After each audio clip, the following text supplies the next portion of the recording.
بسم الله الرحمن الرحیم. السلام علیکم ورحمۃ اللہ وبرکاتہ. وعلیکم السلام ورحمت الله وبرکاتہ.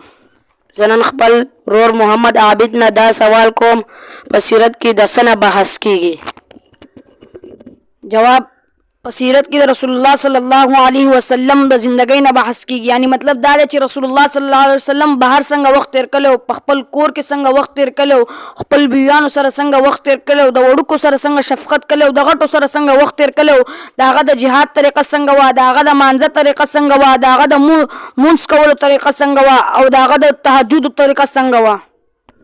جزاک الله. دویم سوال دا دی سیرت د څه نه بیانېږي؟ جواب: سیرت د قرآن کریم نه او د صحیح احادیثو نه او د صحابه کرامو د اقوالو نه. جزاک الله. دریم سوال دا دی زمونږ پیغمبر صلی الله علیه وسلم سیرت زده کول او څه حکم لري؟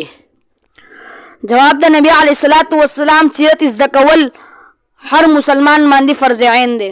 څلورم سوال دا دی په سیرت باندې اول کار چا شروع کړو؟ جواب: په 101 هجری کې عمر بن عبدالعزیز رحمت الله علیه شروع کړو. پنځم سوال دا دی عرب څوک دی؟ جواب: عرب اسماعیل علیه الصلاۃ والسلام اولاد دی او د هغو مشر نیکه نوم دی ابراهیم علیه الصلاۃ والسلام. جزاک الله. شپږم سوال دا دی ابراهیم علیه الصلاۃ والسلام څوک او چرته اوسېدو؟ جواب: ابراهیم علیه الصلاۃ والسلام د الله رب العزت پیغمبر او د عراق په ښار کې اوسېدو او بیا یې فلسطین ته مهاجر شو. جزاک الله.